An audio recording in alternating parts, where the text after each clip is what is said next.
पति के साथ भोजन करने वाली महिलाएं, मेरी ये बात कान खोलकर सुन लो, कहीं आपकी ये एक छोटी सी गलती आपके पति की बर्बादी का कारण न बन जाए। श्री शिवाय नमस्तुभ्यम। महाराज, क्या पति और पत्नी को एक साथ बैठकर भोजन करना चाहिए? क्या मनुष्य को किसी अन्य का झूठा भोजन ग्रहण करना चाहिए? इन बातों के विषय में स्वयं भगवान श्री कृष्ण ने अत्यंत गूढ़ और कल्याणकारी शिक्षाएं प्रदान की हैं, जिन्हें प्रत्येक मनुष्य को अवश्य ही समझना चाहिए, ताकि उसे अकाल मृत्यु, निरंतर कष्ट और दुर्भाग्य जैसी विपत्तियों का सामना न करना पड़े। भक्तों, इस संसार में जन्म लेने वाले हर एक जीव के लिए अन्न आवश्यक है। इसी अन्न से ही जीवन चलता है और शरीर को शक्ति, उत्साह तथा ऊर्जा प्राप्त होती है। जैसे पक्षियों के लिए भिन्न भोजन है, पशुओं के लिए भिन्न भोजन है, और वे सभी ईश्वर द्वारा बनाए गए अपने अपने प्राकृतिक नियमों का पालन करते हैं, ठीक उसी प्रकार मनुष्यों के लिए भी भोजन के महान नियम निर्धारित किए गए हैं। यदि मनुष्य इन दिव्य नियमों का पालन करता है तो न केवल उसे ईश्वर की अनुकंपा प्राप्त होती है, बल्कि धन्य धान्य की वृद्धि, सौभाग्य और आयु की वृद्धि भी होती है। हमारे प्राचीन ग्रंथों में भोजन का सही समय, सही दिशा, भोजन का स्वरूप और भोजन करने के दौरान पालने योग्य हर एक मर्यादा का उल्लेख मिलता है।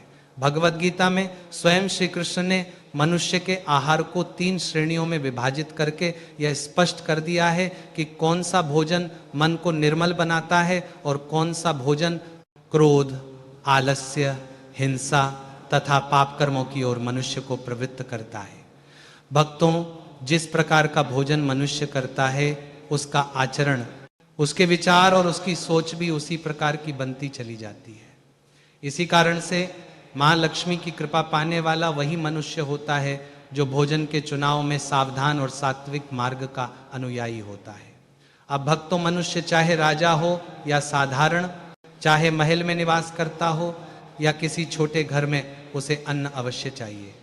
परंतु इंद्रियों की वासनाओं में फंसकर मनुष्य जब तामसिक और राजसिक भोजन की ओर आकर्षित हो जाता है, तभी उसके अंदर क्रूरता, घमंड, उदंडता और अहंकार जैसे दोष उत्पन्न होने लगते हैं।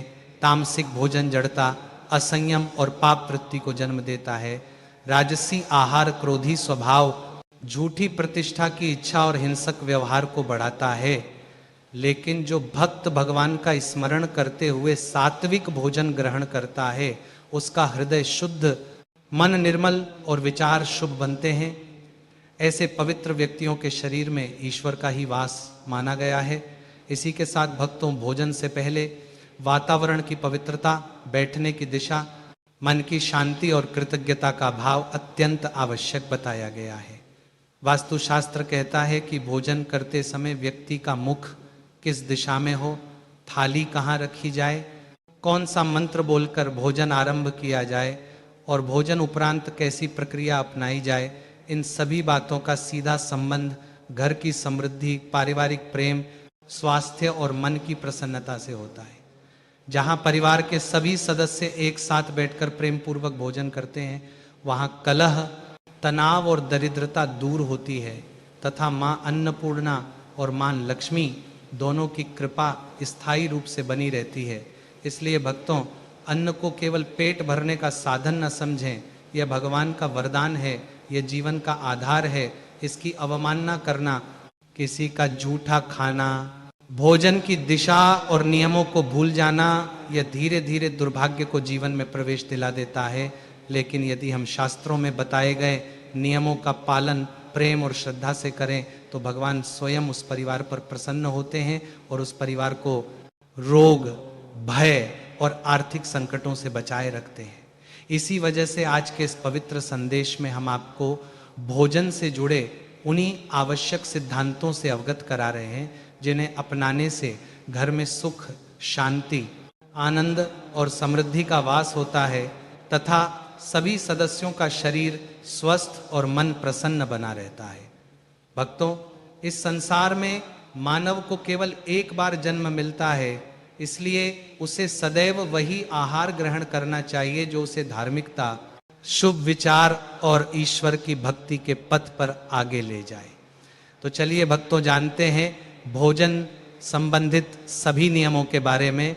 लेकिन उससे पहले यदि आपको यह जानकारी उचित लगे तो वीडियो को लाइक करें, चैनल को सब्सक्राइब करें और कमेंट में ओम नमः शिवाय या जय श्री कृष्णा जरूर लिखें। तो भक्तों, विष्णु पुराण में स्पष्ट उल्लेख किया गया है कि भोजन आरंभ करने से पहले मनुष्य को थोड़ी सी मात्रा में अन्न भूमि को स्पर्श कराना चाहिए, ताकि संसार में विचरण कर रहे अदृश्य देवता, वन्य जीव जंतु, नाग, दानव तथा प्रेतात्माएं जो अपने पूर्व कर्मों में बंधन से बंधे हुए हैं, उन तक भी अन्न का अंश पहुंच सके और वे तृप्त हो सके। इसी के साथ यदि भोजन के समय अचानक कोई अतिथि आपके द्वार पर आ जाए तो उसका आदर सत्कार करना मनुष्य का परम कर्तव्य बताया गया है। अतिथि को सम्मान पूर्वक आसन देकर प्रणाम करते हुए श्रद्धा के साथ उसे भोजन खिलाकर विदा करना ही धर्म है, क्योंकि ऐसा माना गया है कि जिस गृह से अतिथि रुष्ट होकर लौटा जाता है वह अपने पाप उस घर में छोड़ जाता है और उस घर के पुण्यों को लेकर चला जाता है। भगवान श्री कृष्ण ने गीता में भी उपदेश दिया है कि पिता के घर में रहने वाली विवाहित कन्या, गर्भवती स्त्री, वृद्धजन और पीड़ित लोगों की सेवा और भोजन प्रथम करना चाहिए। यदि कोई व्यक्ति इन सबको भूखा रखकर स्वयं भोजन कर लेता है तो उसका आहार पुण्य की जगह पाप में परिवर्तित हो जाता है और ऐसा मनुष्य मृत्यु के पश्चात नरक में जाकर कष्ट भोगता है। भक्तों, जो व्यक्ति बिना स्नान किए प्रातःकाल भोजन कर लेता है उसका भोजन अशुद्ध माना गया है और वह मलाहार के समान दोषकारी कहा गया है। उसी प्रकार जो लोग वृद्धों और बच्चों के हिस्से का भोजन स्वयं खा जाते हैं उनका भोजन निंदनीय और विष्ठा समान अप्रिय फल देने वाला कहा गया है। और जो मनुष्य बिना दान किए केवल स्वार्थ पूर्वक भोजन कर लेते हैं उनका भोजन विषतुल्य माना गया है, जो जीवन में अनेक प्रकार की विपत्तियां लाता है। इसलिए भक्तों, दुष्ट स्वभाव वाले या अपमान पूर्वक भोजन देने वाले व्यक्ति का अन्न कभी नहीं खाना चाहिए। भोजन के समय परोसे गए अन्न का प्रथम भाग अग्निदेव को समर्पित मानते हुए ग्रहण करना चाहिए। भोजन सदैव एकाग्रता और शांति के साथ करना आवश्यक है। शास्त्र कहते हैं प्रारंभिक 3 निवाले मौन रहकर ग्रहण करना चाहिए, क्योंकि ऐसा करने से मन के पाप क्षीण होते हैं और भगवान की कृपा से कभी जीवन में अन्न की कमी नहीं होती।